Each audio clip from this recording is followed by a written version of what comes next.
우리에게 주시는 하나님의 말씀은 룻기 2장 1절부터 13절까지 제가 가지고 있는 성경 구약성서 402쪽에 있는 룻기 2장 1절부터 13절까지의 말씀을 제가 봉독해 올리겠습니다. 나오미의 남편은 엘리멜렉의 친족으로 유력한 자가 있으니 그의 이름은 보아스더라. 모압 여인 룻이 나오미에게 이르되 원하건대 내가 밭으로 가서 내가 누구에게 은혜를 입으면 그를 따라서 이삭을 죽겠나이다 하니 나오미가 그에게 이르되 내 따라 갈지어다 하매 룻이 가서 베는 자를 따라 밭에서 이삭을 줍는데 우연히 엘리멜렉의 친족 보아스에게 속한 밭에 이르렀더라. 마침 보아스가 베들레헴에서부터 와서 베는 자들에게 이르되 여호와께서 너희와 함께 하시기를 원하노라 하니 그들이 대답하되 여호와께서 당신에게 복 주시기를 원하나이다 하니라. 보아스가 베는 자들을 거느린 사환에게 이르되 이는 누구의 소녀냐 하니 베는 자를 거느린 사환이 대답하여 이르되 이는 나오미와 함께 모압 지방에서 돌아온 모압 소녀인데 그의 말이 나로 베는 자를 따라 단 사이에서 이삭을 죽게 하소서 하였고 아침부터 와서는 잠시 집에서 쉰 후에 지금까지 계속하는 중이니이다. 보아스가 룻에게 이르되 내 딸아 들으라. 이삭을 주러 다른 밭으로 가지 말며 여기서 떠나지 말고 나의 소녀들과 함께 있으라. 그들이 베는 밭을 보고 그들을 따르라. 내가 그 소년들에게 명령하여 너를 건드리지 말라 하였느니라. 목이 마르거든 그릇에 가서 소년들이 길러온 것을 마실지니라 하는지라. 룻이 엎드려 얼굴을 땅에 대고 절하며 그에게 이르되 나는 이방 여인이거늘 당신이 어찌하여 내게 은혜를 베푸시며 나를 돌보시나이까 하니 보아스가 그에게 대답하여 이르되 내 남편이 죽은 후로 내가 시어머니에게 행한 모든 것과 내 부모와 고국을 떠나 전에 알지 못하던 백성에게로 온 일이 내게 분명히 알려졌느니라. 여호와께서 내가 행한 일에 보답하시기를 원하며 이스라엘의 하나님 여호와께서 그의 날개 아래에 보호를 받으러 온 내게 온전한 상 주시기를 원하노라 하는지라. 룻이 이르되 내 주여 내가 당신께 은혜 있기를 원하나이다. 나는 당신의 하녀 중에 하나와도 같지 못하오나 당신이 이 하녀를 위로하시고 마음을 기쁘게 하는 말씀을 하셨나이다 하니라. 아멘. 사랑하는 성도 여러분, 평안하십니까? 지난주 룻은 어머니의 하나님이 나의 하나님이 된다, 그런 신앙으로 나오미를 따르게 되었고요. 특히나 어머니께서 죽으시는 곳에서 나도 죽어 거기 묻힐 것이다 라고 표현하면서 시어머니에 대한 신의를 나타냈는데요. 결국 둘은 함께 베들레헴에 도착하게 됩니다. 그런데요, 그들의 현재 상황에는요 변한 게 없습니다. 여전히 먹을 것이 없죠. 이를 통해 깨닫는 점은요, 삶을 돌이켜 주님을 따른다고 해도요 우리의 상황이 여전히 어려움 가운데 있을 수도 있다는 것입니다. 보통 주님을 따르겠다고 기도하면, 삶을 헌신한다고 하면요 바로바로 모든 일이 잘 풀리고 축복의 길로 갈 것 같은 착각에 빠지기 쉽습니다. 롯도 그랬는지도 모르겠어요. 시어머니를 따라가면 잘 살 줄 알았는데 이제 입에 풀칠은 할 수 있을 거라 여겼는데요. 모압에 있을 때보다 나을 줄 알았는데 뭐 이런 등등. 그런데 아니라는 거죠. 그런데 여러분, 우리의 결단과 하나님께서 베푸시는 은혜 사이에는요 시간의 차가 있다는 것입니다. 우리의 시간표와 하나님의 시간표 사이에는 간극이 있고요, 이를 믿음으로만 극복할 수 있다는 점이에요. 우리의 시간표와 하나님의 시간표 사이에 공간이 있는데 이 공간을 메우는 것은 오직 믿음이라는 거죠. 자, 그렇다면 이 사이에서 우리는 무엇을 할 수 있을까요? 아주 중요한 질문입니다. 오늘 말씀을 보니까 룻은요 이삭을 주었습니다. 보통은 어머니를 따라 하나님께서 말씀하시는 곳으로 왔다면 힘들더라도 뭔가 대단한 일을 하겠지 뭐 이렇게 생각할 수 있는데요, 그 일이 아주 하찮은 일, 누구나도 할 수 있는 이삭 줍는 일이었다는 거예요. 여기서 우리는요 아주 중요한 인사이트를 얻게 됩니다. 소소한 행동 하나도 때론 세상을 바꾸는 힘이 된다는 거예요. 남의 밭에서 이삭을 줍는 것은 하찮은 일이고 일을 한다고 해서 성공하는 것은 아니지만 중요한 사실은 오늘 룻이 이삭을 주우러 나가지 않았다면 절대 성공할 수 없었다는 겁니다. 다시 말씀드려요. 이삭만 주어서는요 절대 부자가 될 수 없습니다. 절대 성공할 수 없어요. 그러나 할 수 있는 이 작은 일에 최선을 다할 때 비로소 큰 일을 이룰 수 있는 기회가 생긴다는 겁니다. 사소하다고 시작하지 않으면요 절대로 성공할 수 없습니다. 오늘 말씀에서도 룻은 이삭을 줍다가 우연히 엘리멜렉의 친족인 이 보아스를 만나게 되는데요. 우연히 그 밭에 갔다고 생각할지 모르겠지만 이를 크게 보면요 모든 게 하나님의 계획 안에 있었다는 겁니다. 하나님의 뜻 안에 있었다는 거예요. 이제 구체적으로 오늘 말씀으로 한번 들어가 보겠습니다. 3절에 룻은요 우연히 친족인 보아스의 밭에 이르렀고요 4절에 마침 보아스가 그 밭에 등장하는 거죠. 여러분들도 성경을 읽으면서요 여기 우연히와 마침에 한번 동그라미를 한번 쳐보세요. 하나님이 써내려가는 인생의 시나리오를 보게 될 것입니다. 우연히와 마침.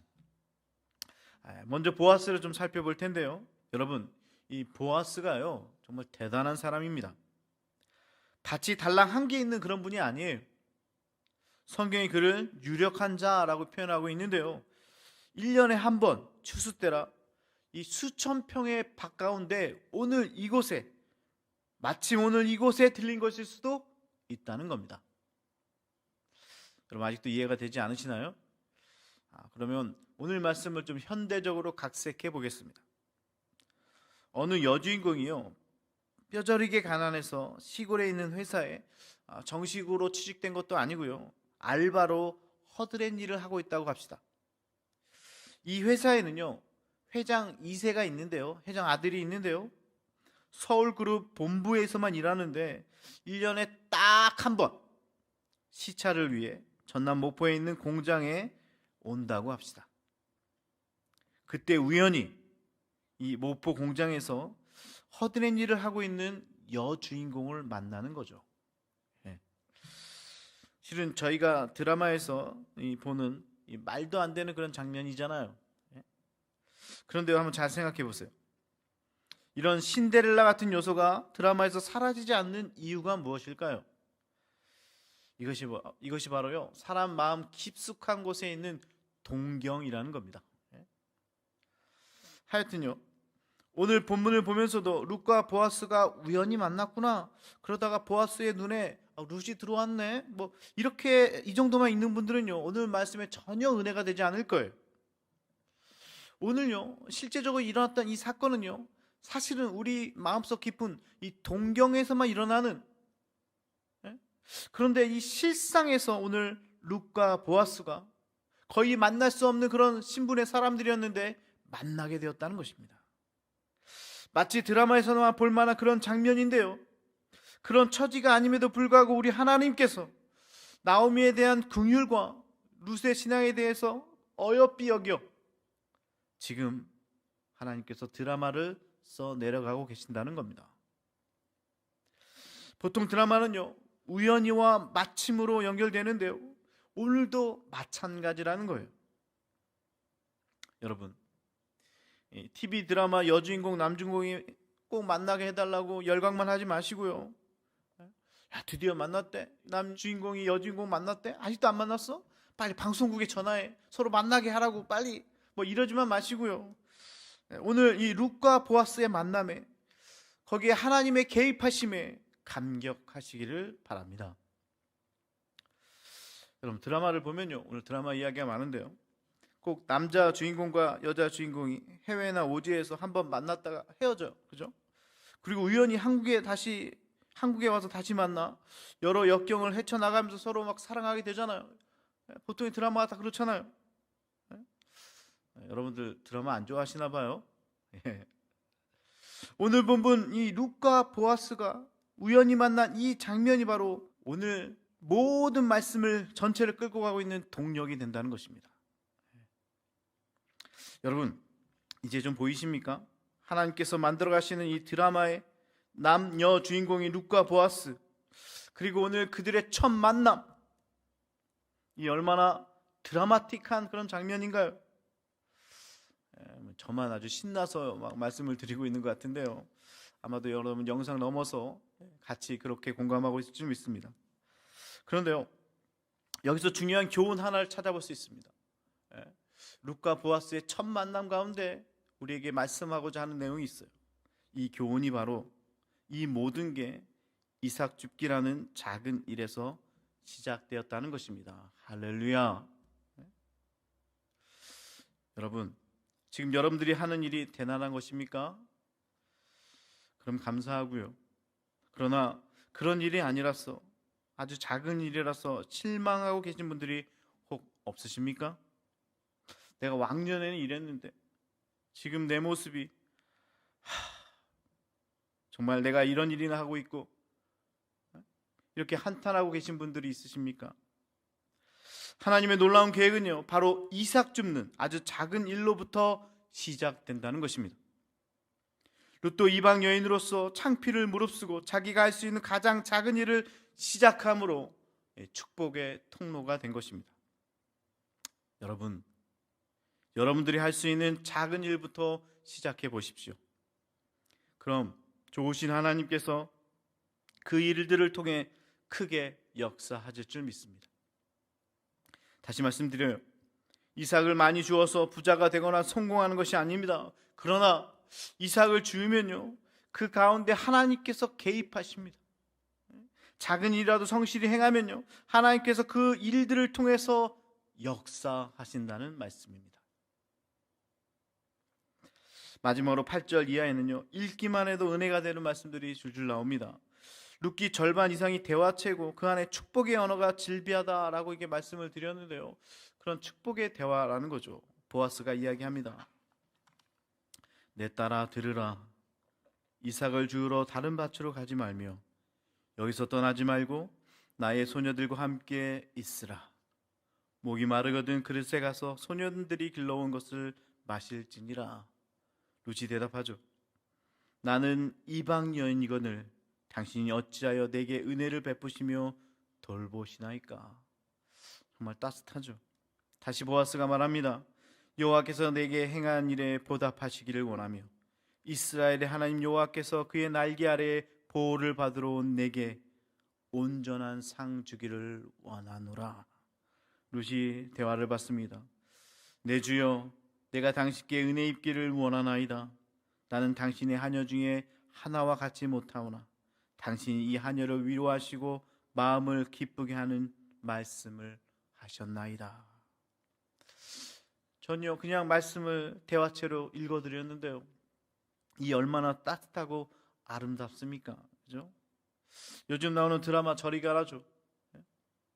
사랑하는 여러분, 오늘 만나는 사람들에게 이 룻과 보아스처럼 축복의 언어로 말을 건네보시면 어떻겠습니까? 이 성탄의 시즌에 만나는 힘들고 어려운 자들에게 따뜻한 말과 격려와 안아줌이 여러분 가운데 있기를 원합니다. 그러면요, 룻과 보아스가 받았던 축복이 여러분들에게 그대로 임할 줄로 믿습니다. 저도 한번 해볼게요. 주님의 이름으로 여러분들을 축복합니다. 딸 가진 분들은 보아스와 같은 유력한 자, 유명한 자를 사위로 맞이할 줄로 믿습니다. 아들 가진 분들은요, 이런 축복의 언어를 통해서 룻과 같은 현숙한 여인을 며느리로 맞을 줄 믿습니다. 여러분도 오늘 만나는 사람들에게 이 축복의 언어를, 사랑의 언어를 나누는 그런 귀한 시간들 되길 바랍니다. 말씀을 마무리하겠습니다. 남들은 이야기합니다. 이삭 줍기가 뭐냐고, 이거 해서 되겠냐고. 그러나 이삭을 주면서 하나님께 기도하면요, 이삭 줍기에는 능력이 없지만 하나님의 능력이 여러분들이 상상할 수 없는 곳으로 인도해 줄 줄로 믿으시길 바랍니다. 자, 이제 어려운 상황에서도 이삭 죽기부터 사소한 일이라도 시작하시기를 주의 이름으로 축복합니다. 더불어 하나님께서 구체적으로 나를 어떻게 인도하실지 좀 기대했으면 좋겠어요.